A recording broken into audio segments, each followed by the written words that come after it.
All right, so again, welcome everyone, and thanks for coming. It's good to see everyone here. And today, I want to talk about midnight in heaven, when the heavens show what midnight is. So we're going to come to that, but first we have to take some steps to get there. We've been talking in the last weeks about God's voice, how he speaks to us from heaven. And if we look in the Bible, in the very beginning, in the creation account,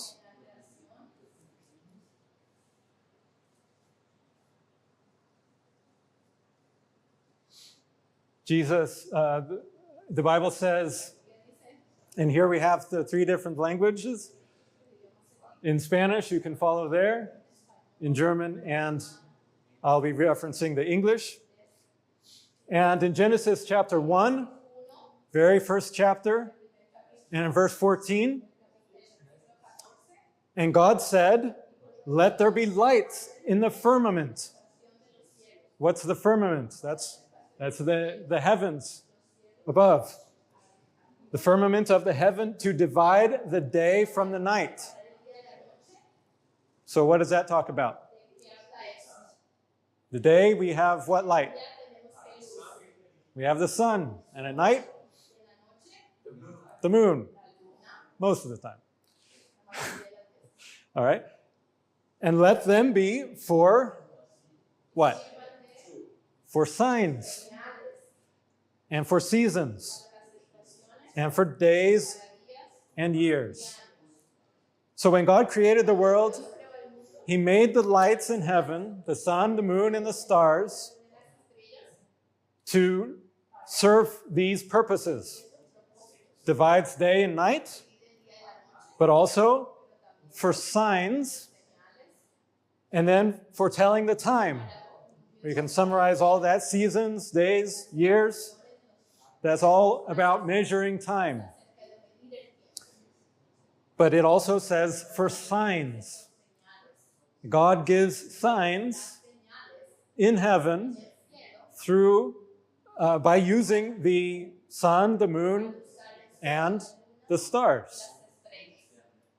Now, sometimes we think, oh, that's astrology. It sounds weird. But it's right here. It's in the Bible. There are signs in heaven. And all throughout the Bible, it talks about signs in heaven, in the sun being darkened, the moon turned to blood. These are all signs that we see in the heavens. All right. Now, when we look in the heavens, what do we see?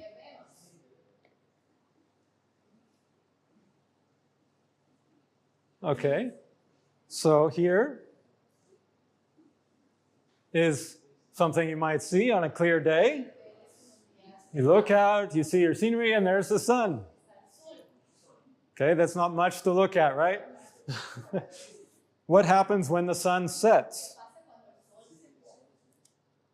Oop, then it goes dark, right? Usually not quite that fast. All right, and then we see the moon, and it's dark, and you see the stars. Now, I want you to imagine, back when God created the world, there wasn't a lot to do. There weren't even these lights in the houses. When it got dark, what did you do? You weren't tired yet, because a lot of times it gets dark earlier. So you'd probably want to look at the stars, and the stars are something that always brings wonder, awe, and amazement. Everybody, every child wonders, what are the stars? Why do they twinkle? And imagine God, he created this world, And he's like a father, especially to Adam and Eve. It says he walked with them in the garden, so he was much more present with them. Today, he seems more distant. We don't see him. Thankfully, we have prayer, so we can speak to him. But in that time, he was present with them, like a father. And if you had your children and you wanted to teach them, you need, what do you have in a classroom? In a classroom, you usually have what up front? There's a big board up front, and you have chalk or markers or whatever, depending on what kind of board it is. Right? Good. So that's how God is. He's a teacher. He's a father who wants to teach his children. And his board, instead of being in front, is the whole of the heavens. And so he made all the stars. And like when you're looking at clouds, you see shapes, and you say, oh, that looks like a man. Oh, I see a face. Oh, look, there's a dog. You see different things. And so God uses the same thing with the stars. The bright stars those stars, they kind of look like maybe a person or an animal. For example, we have something like this. We can use the program to kind of help us. It's harder when you're pointing and, oh yeah, that star and that star. But we can draw the lines between them. And then you can imagine. And if I pull this around, you can see in different parts of the sky. What does this look like? Maybe you look at it one time from another way. You say, wow, you can kind of see a person there, maybe pouring out some water. Here's his legs. He's got one arm out this way, another arm. You can imagine things there, right? Or what about this? Doesn't that kind of look like a head? And there's some ear or something there, and a body. You can kind of see it. It's not very clear, but there are things there. Now, now it turns out, if we look at this, okay, so here's the ground. Normally, you only see half of the sky, but there's an entire other half of the sky that we know it's there, but we can't see it because of the earth, right? But it's still there, right? Now, that's where our program helps us, because we can take the earth away, and now we see all the stars. So you can even look down in the ground, and oh, there's those stars there. And if let me just put a line here.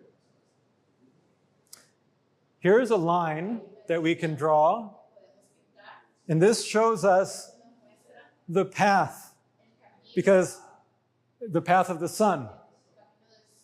Because every day, the stars move a little bit. When you look out at the same time every night, that's why they tell the seasons. Because in the wintertime, you see one set of stars, but in the summertime, you see the other set of stars, right? And this line shows us where the sun is in any given time, right? So with the program, we can look around, and that kind of gives us, it's not just the sun, but you see there's also other planets around here. And They all follow that same line, more or less. The sun follows it exactly, and the other planets, they kind of more or less follow it. And with it, just that line of those planets, God teaches us different things.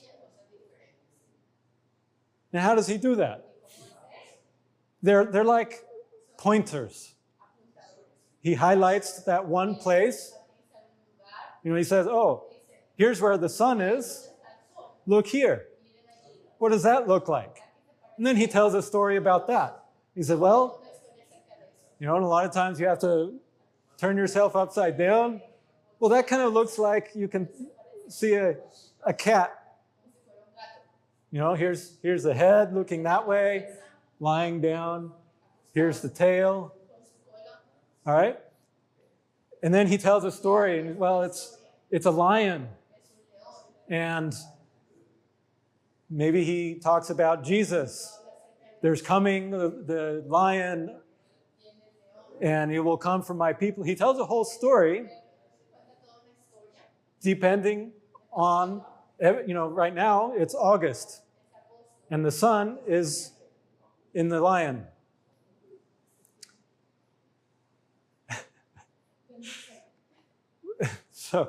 So sorry, it's September. But the sun is still in the lion, all right? So at any time of year, you have different stories.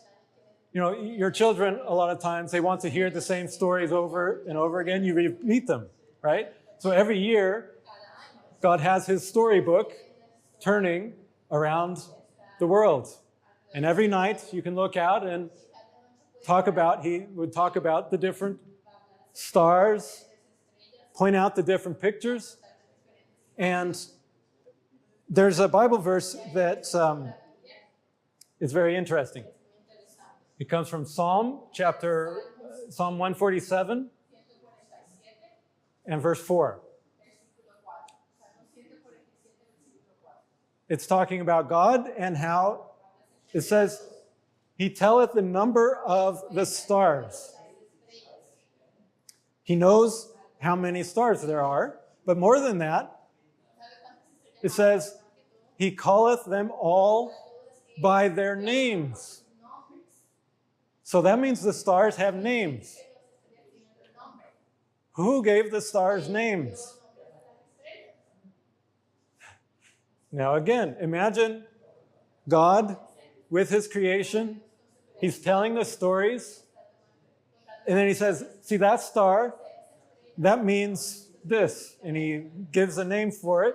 And that way you can become familiar. His children would become familiar with the story. Now, over many, many years and millennia, a lot of those names we've lost.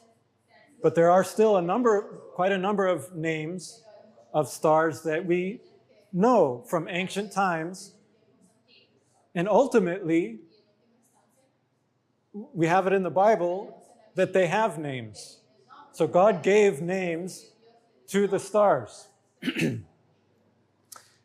And the more ancient the name is, the more likely that it comes from what God actually was teaching by naming those stars. Of course, we can't be completely sure when we have the name of a star, whether it was God that gave that name or just somebody later gave it a name. But when we see how they all tell a story, it becomes clear, all right? So that's kind of how God tells the story through the stars. But he also uses the planets, because the planets are basically, especially in ancient time, they look just the same. The only difference between the planet and the stars, when you look out at night, the planets are often brighter, some of them, Like Venus, for example, is very bright, but they move. Now, you don't see them in the night moving, but night after night, when you look at the same place, you say, hey, that one's a little bit moved over. And the next night, it's a little further over and further and further. And as we look from night to night, you start to see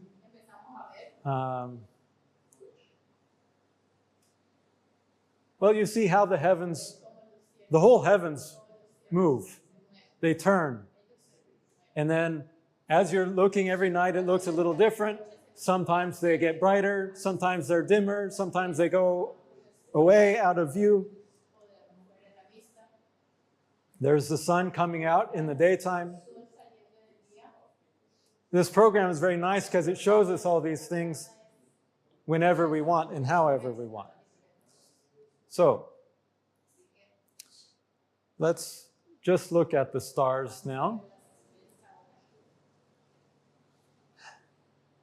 And if we look at the planets, we want to know what kind of meaning is God putting in these things, because these are all symbols, and he wants to show us and teach us things from that. And the planets are all a little bit different. And even in ancient times, they knew some things about the different planets. For example, one of the planets, when you look at it in the night, it's red. You know what planet? Which is the red planet? Mars, exactly. And so red is often associated with certain things in our world. Like what? What are common things that are blood? Exactly. You cut yourself, red. And so Mars is associated with blood or war, because in war there's a lot of blood. Things like that. And in that way, God can give a certain character to his story. Depending on where that red planet is, he tells a different part of the story. Okay.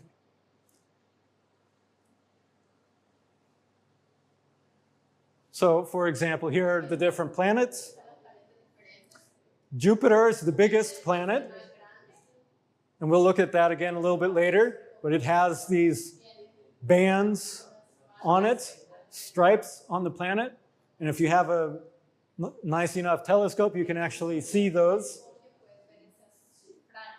And there's the Mars, the red planet. So every planet has its different character that it brings to the story that God is teaching. But have you ever seen anything other than the stars and planets in the sky?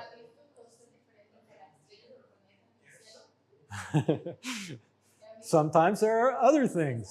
Maybe there's a shooting star. Okay? And sometimes, more rarely, there are what we call comets. Now, a comet is something that comes from very far away. Here is a picture of a big comet. This one actually showed up long, long time ago. And it has this big, wispy tail. And so again, God uses it. It's kind of like that's his finger. He's pointing out there. He wants to show something. This particular comet that came, this is a picture that an artist painted of this comet in 1843. It was a big comet. Everybody was talking about it. And if you look carefully, you can even see he drew in the stars of Orion. There's the 3 belt stars. There's 4 stars around it. And then the little ones in the middle. But that just shows that this comet was connected with Orion. But that's not my point right now. But God uses other objects, and they're all like pointers that point to different places in the night sky.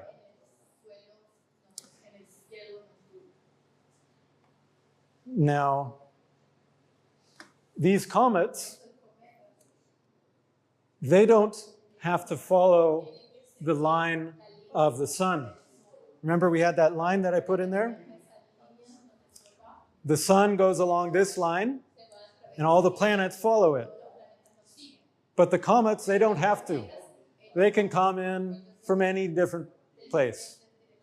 And so God can use comets as a way to point somewhere else, besides just those constellations where the sun travels. Now, if you look at this picture shows the whole solar system.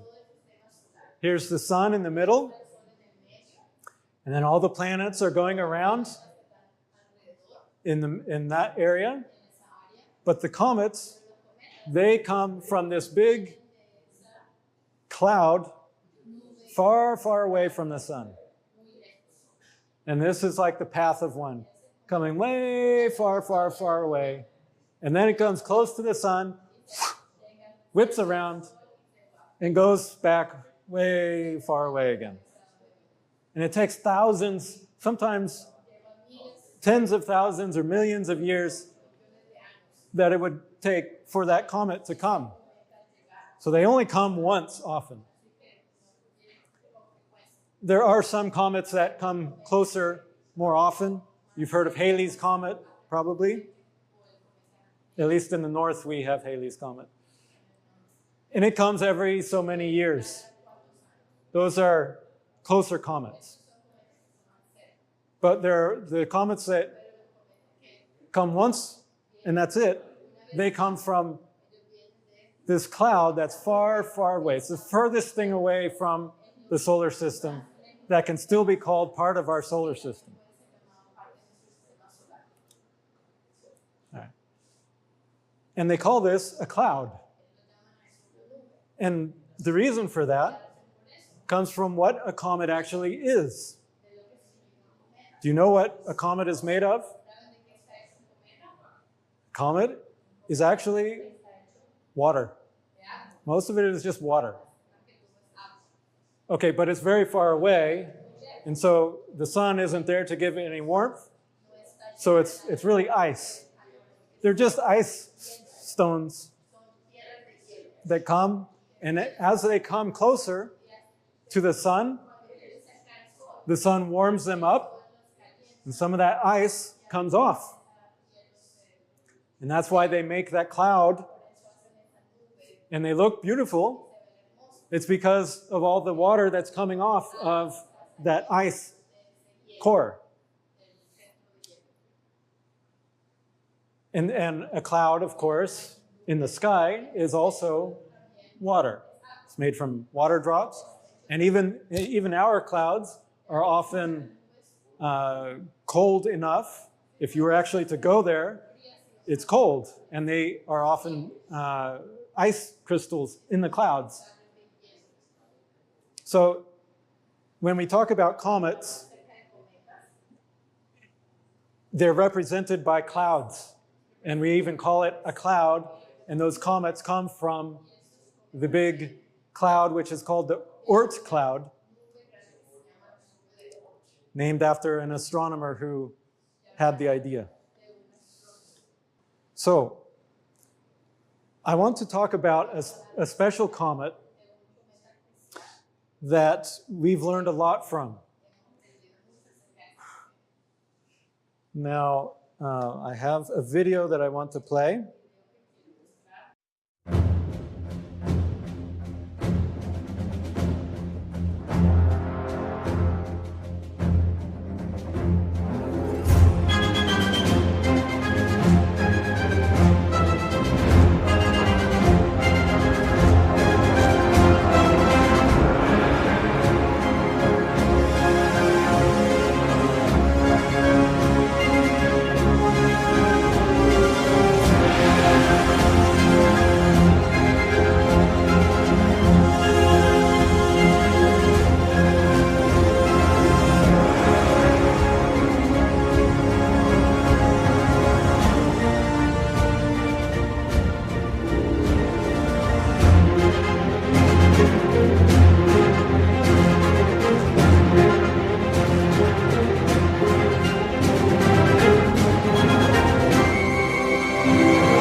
There you saw an example of a comet, just like this one, that came from the Oort cloud and is now in our solar system.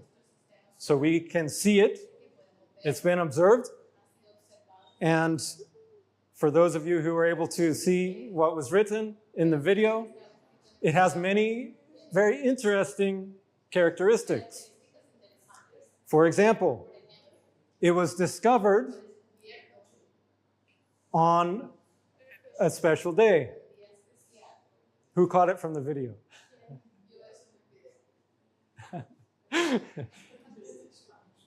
It was discovered on Jesus' birthday.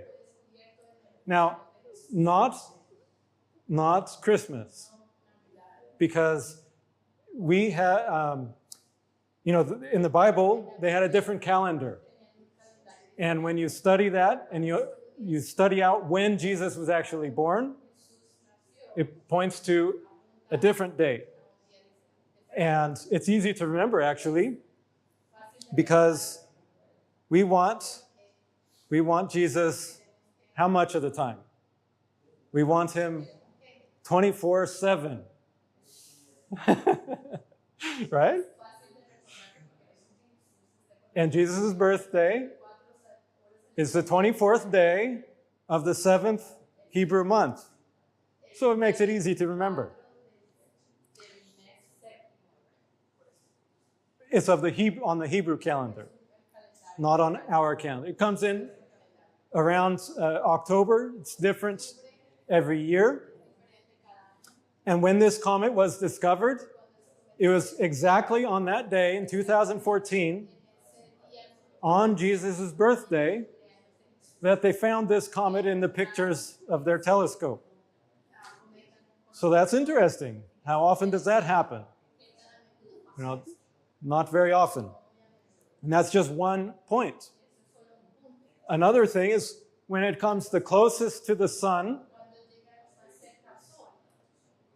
this comet comes from thousands, it's been traveling from thousands and thousands of years from the Oort cloud. Thousands of years. And then at that very point, when it comes closest to the sun, it's exactly 2,000 years after Jesus gave his life on the cross. After his crucifixion, exactly 2,000 years is when that comet comes closest to the sun. Now, this was a big sensation in the news when it was first discovered that it was actually a comet. See, they discovered it in 2014 on Jesus' birthday, but they didn't realize that it was a comet at that time. They thought it was an asteroid or something along those lines. But then, in 2021, they saw that, when the ice makes the cloud on the comet, then they see that fuzziness. And they observed that for the first time in 2021. That it actually was a comet that came from the Oort cloud. So that was interesting also. Many different characteristics about this comet point to Jesus. And therefore, it makes you think, well, what really is God trying to say by using a pointer in the sky that is very connected with Jesus? Both his birth and his death are connected to this comet. And then where did we discover that comet? In 2021, when it was first discovered that it was a comet. We saw it here in the clock constellation. Now, we've put a picture here just to illustrate a little bit clearer, because a lot of times you just see these three stars, but you can imagine it. You can imagine the picture. And what time on the clock is it pointing to? One of the kids could answer that. What time on the clock is the hand pointing to, the hour hand? It's pointing to 3 o'clock, right? Is that clear? Okay. Is there anything interesting about 3 o'clock with respect to Jesus? What in Jesus' life happened? We have this comet that points to his birth and his death, his life, in other words. And in the Bible, there's something recorded. There's only one time that mentions a specific time of day in Jesus' life. And it mentions that very hour. Now, in Bible times, they measured time a little bit differently than we do. They didn't have from midnight until midnight, but they divided the night separately from the daytime. So when the sun would rise, that was the first hour. And then at noon, that was the 6th hour. And then at sunset, that was the 12th hour. So that's how they did, they measured their time. It was about how many hours of the day had passed. So at 3 o'clock, what hour of the day would that be? If sunset and sunrise are around 6 o'clock, and you count 6 hours to noon, and 3 more hours, that brings you to 9 o'clock. Not 9 o'clock, the 9th hour. The 9th hour of the day. That's how the Bible describes it. Let's look at that in Mark chapter 15 and verse 25. Yes.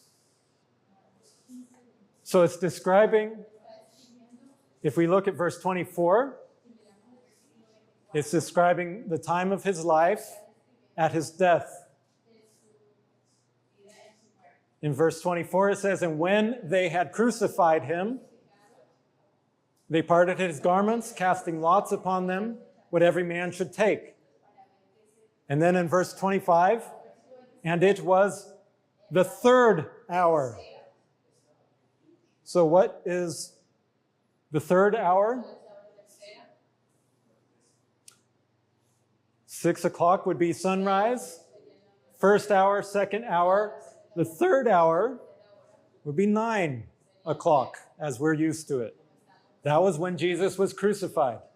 He was put on the cross at 9 o'clock. And it's interesting, that's where we see the comet.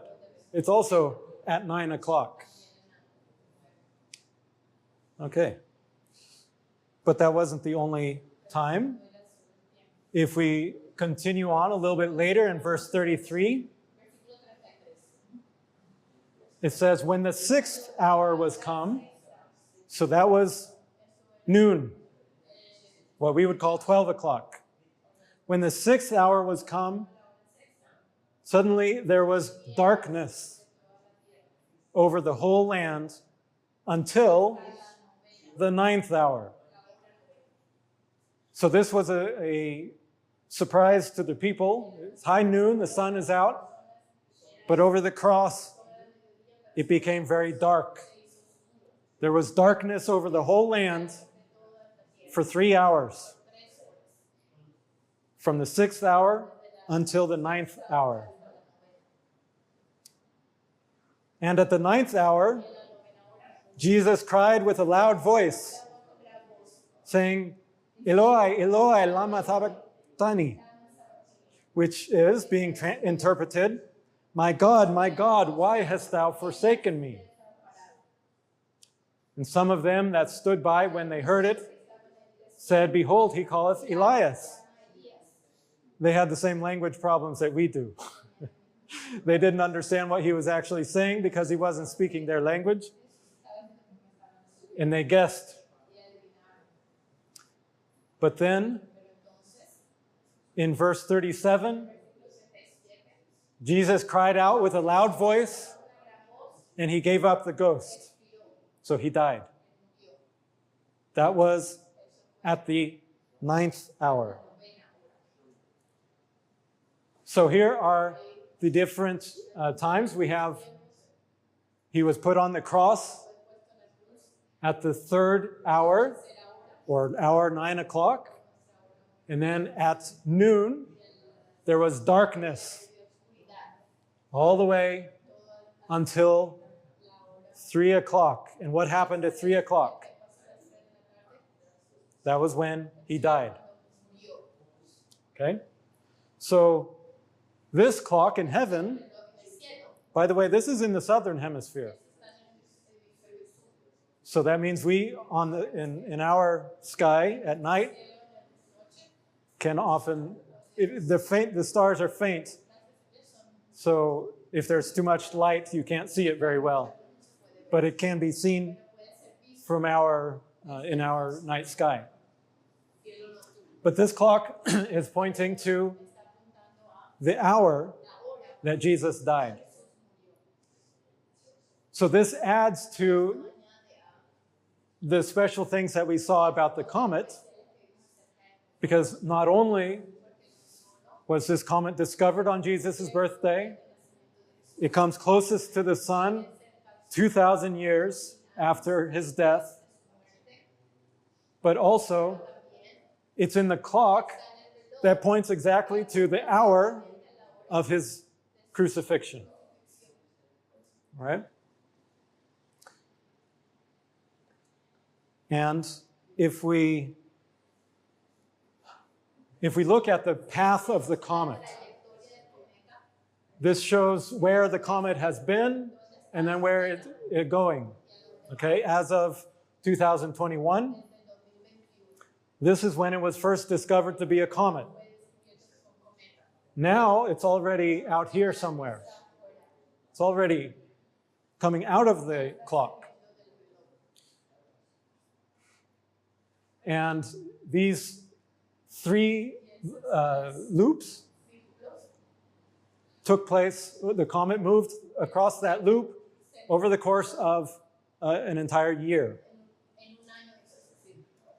The comet is actually just moving straight, but because the Earth moves around the sun, we see the comet in a different way, and so it looks like it's in a different place.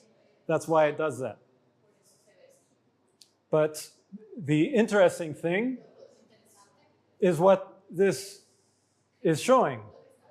For example, in the middle, it circles 12 o'clock. Exactly that hour. I mean, this could be anywhere. It's really interesting that it circles exactly that hour, also one of the hours of when the sun became dark over Jesus' crucifixion. Now that's interesting. But as we were studying this, something happened in the world that made it even more interesting.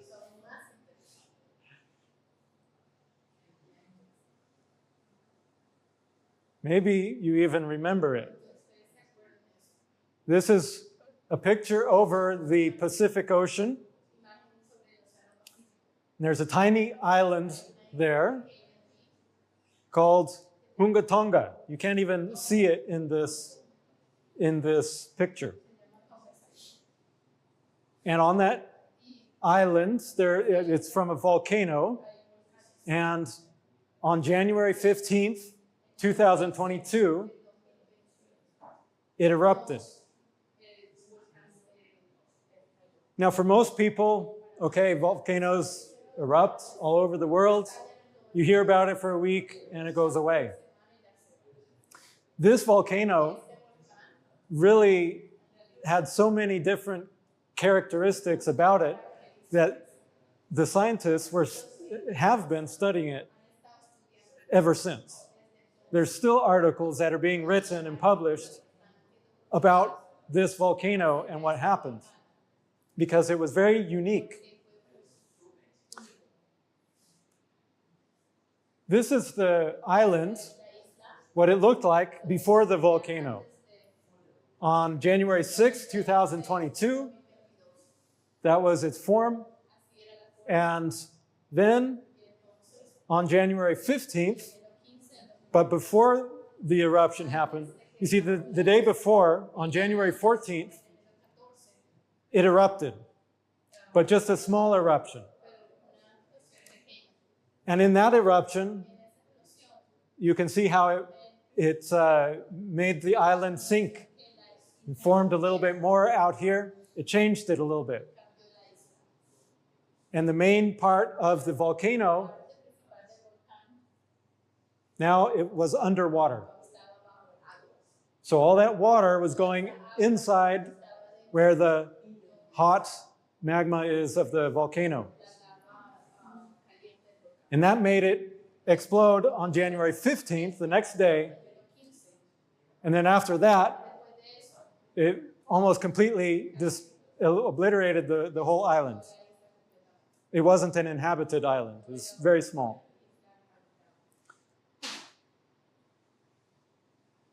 So it blew out a lot of water because it was from under the sea.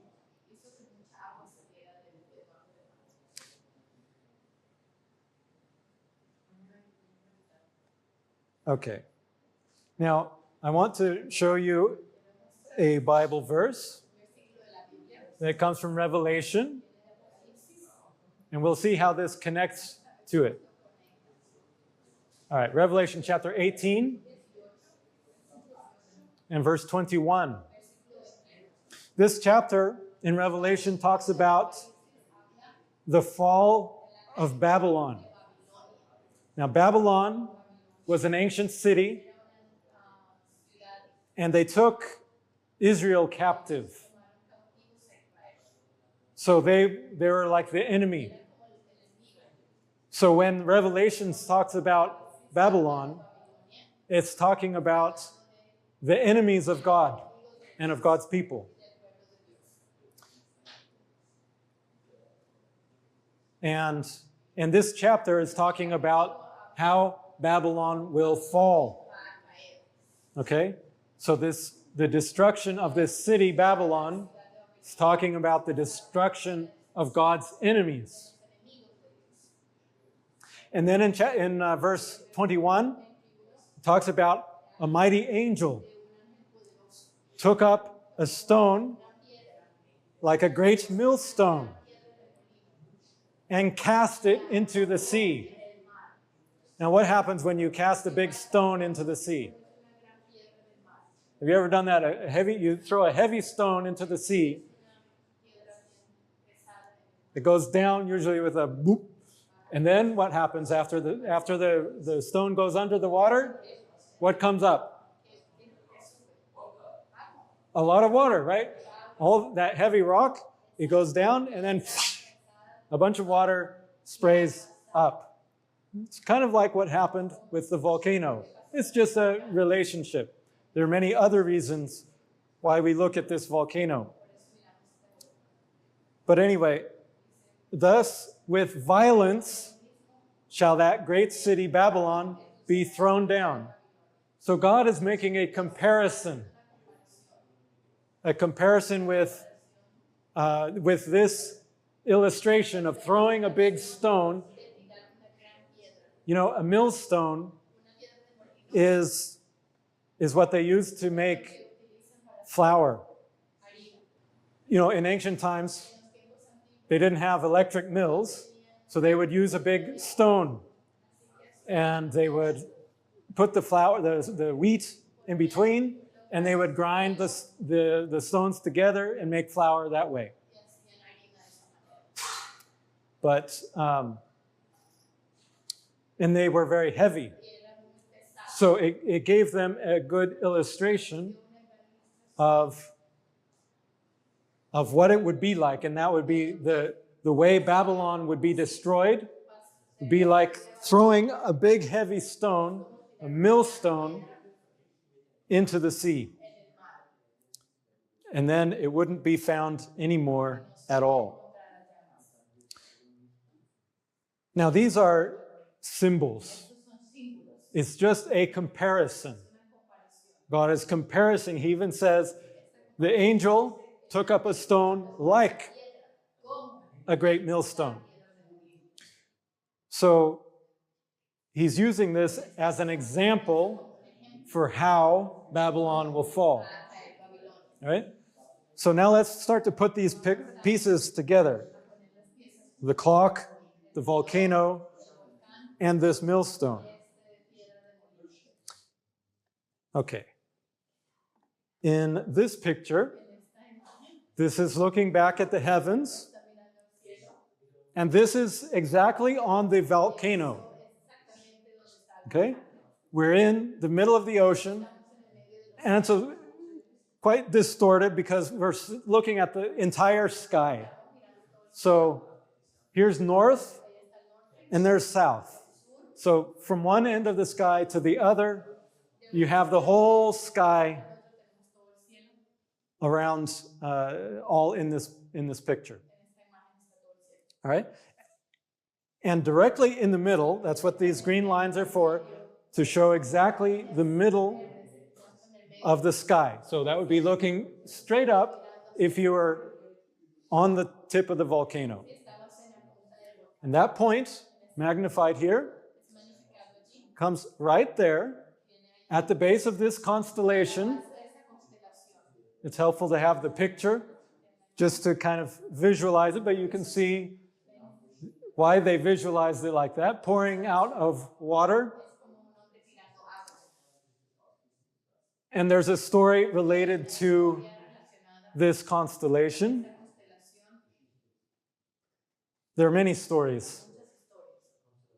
You know, the heavens are like, I don't know if you have seen, a lot of times they have, for children,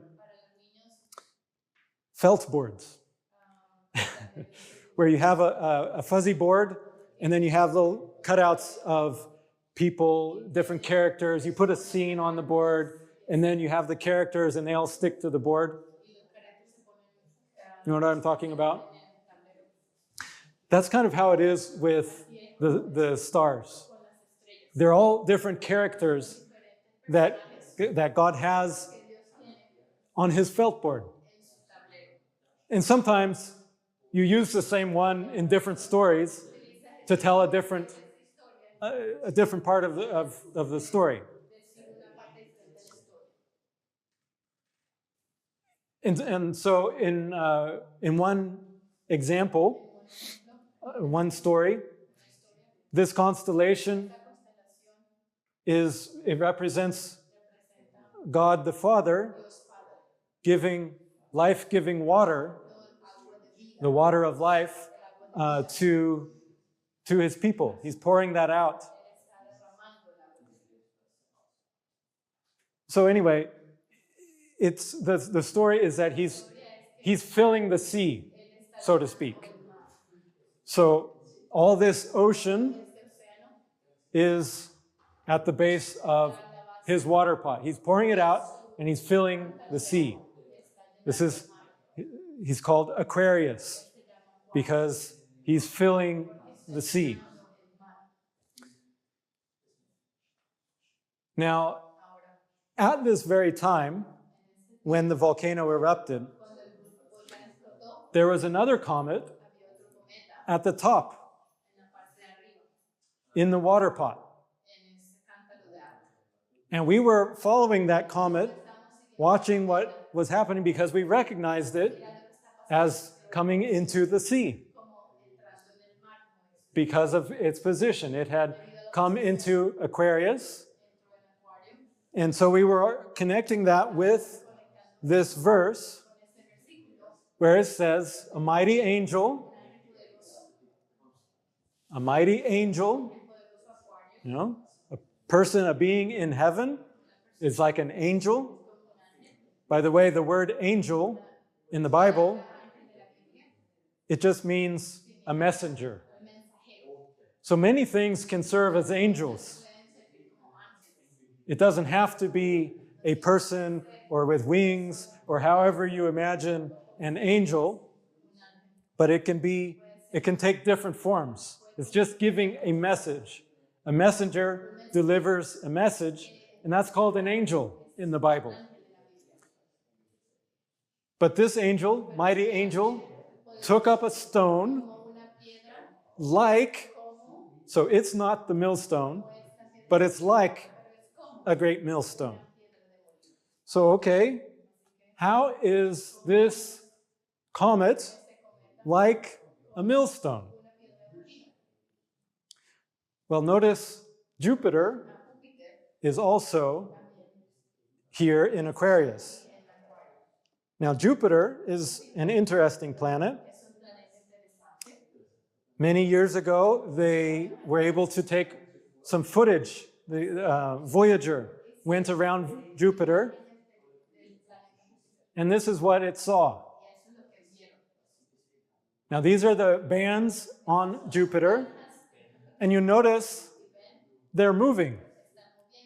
Some are coming this way, some going that way. Every band is going in the opposite direction. And that's exactly how a millstone works.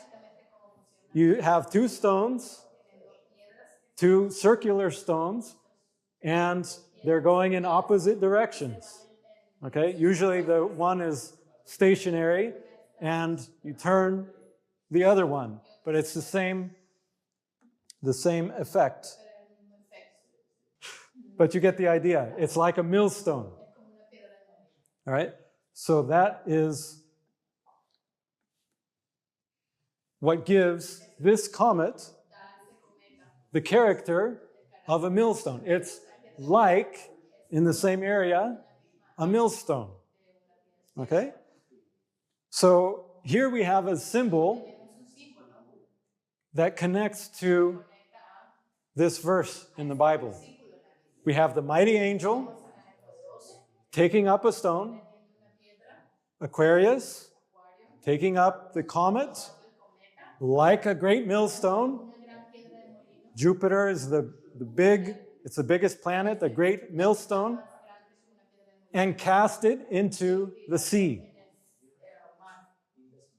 And here's the stone at the water pot being cast into the sea. And this is at the very moment when a big eruption happens in the sea. Yeah. And then it gives the comparison, and this is important. It says, "Thus with violence shall that great city Babylon be thrown down, and shall be found no more at all." So Babylon, again, represents God's enemies. And God is using this volcano that happened at this time as an illustration to say, like this, Babylon is going to fall. So now let's connect that to the clock. Okay. So here is our comet, the one we saw the video about, that's connected with the Son of Man. Now, I've put a cross there because this points to the hours. We saw how the comet is coming in at the hour when Jesus was put on the cross. It's circling 12 o'clock, when there was darkness over the land. And it points to 3 o'clock.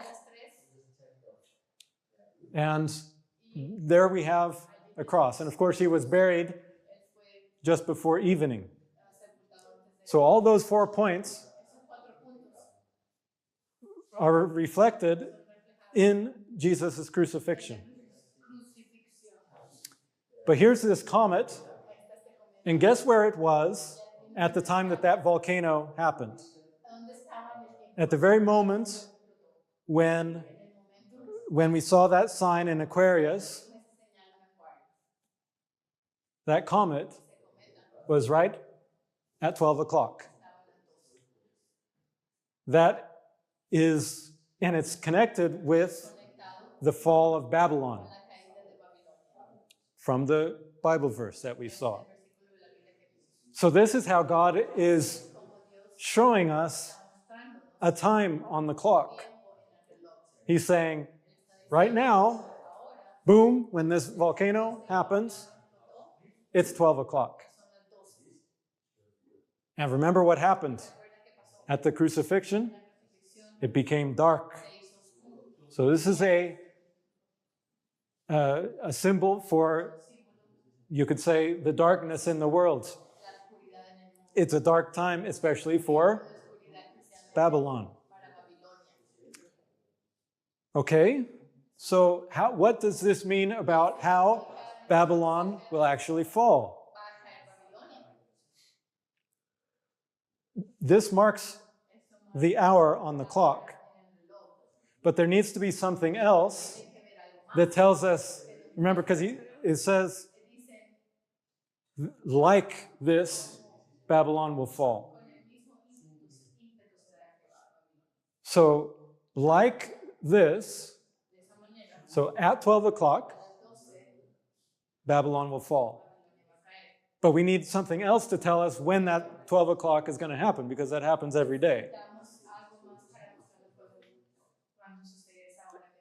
Every day there's a 12 o'clock, and so we need to know when is this picture going to actually apply. So guess what? God sent another comet, and this time this comet came flying through and points exactly to 12 o'clock, to the very line that we can draw with the other comet. Okay? And when that comet came through, I didn't mention these two comets. The one we watched the video about, that's about Jesus, it's the biggest comet that has ever been discovered. Prior to that comet, this comet was the biggest comet ever to be discovered.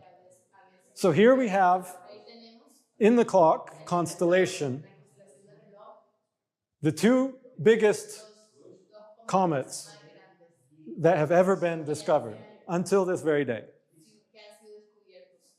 Now, this constellation is not very big. It's just a little part of the sky. And these comets come from everywhere around the sky. So it's really quite remarkable that we would have two comets, not just two comets. That would be remarkable enough. But the biggest two comets that have ever been discovered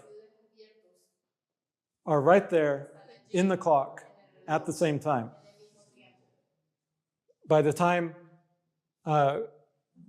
this comet came in, the first one was a little bit further, but it was still in the clock. So we still had those two largest comets right there in the clock. And that points to, what did the Bible say? When that great city Babylon would be thrown down. Now, when you throw down a city, do you do that in one day? The destruction of a city doesn't normally happen in one day. It's a process. And so what these comets are pointing to is the beginning of a process. And that process is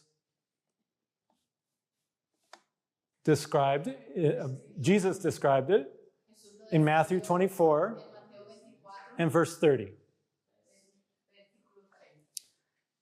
Then shall appear the sign of the Son of Man in heaven. So Jesus is talking about the sign of the Son of Man. And then immediately after he says, then shall the tribes of the earth mourn. The tribes of the earth mourn because their city, Babylon, falls. Right? Now, if you don't believe me, then let's look back at Revelation 18.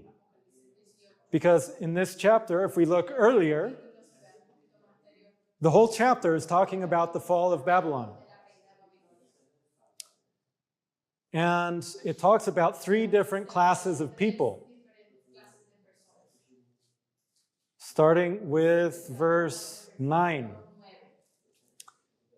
And in verse 9 it says, the kings of the earth who have committed fornication and lived deliciously with her, I won't talk about that, they will bewail her. They lament for her. So they're mourning. That's what Jesus was talking about. Then you'll see the sign of the Son of Man, and you will see the tribes of the earth mourning.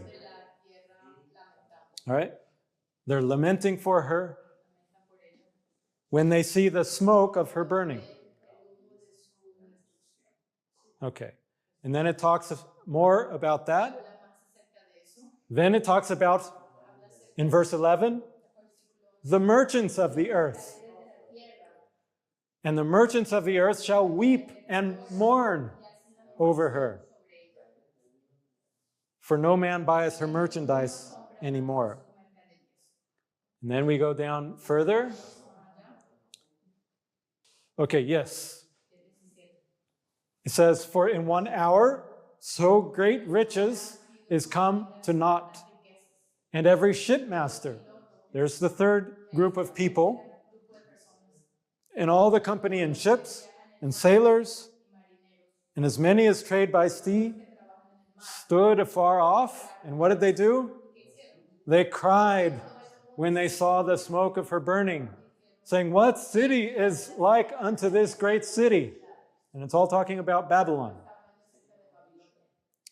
So in this chapter, it's describing exactly what Jesus was talking about in Matthew 24, when he said, if I can get there, when he said, the tribes, then shall all the tribes of the earth mourn. That's pointing directly to Revelation 18 with the fall of Babylon. So that happens as the sign of the Son of Man appears in heaven. So at this time that we see on the clock, okay, when this comet came, it was in March of 2023. And that is exactly when the sign of the Son of Man appeared. So I'm going to show you the sign of the Son of Man.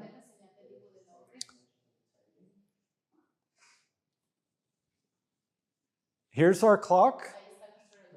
And this is the comet, the path of that comet that was coming through the clock.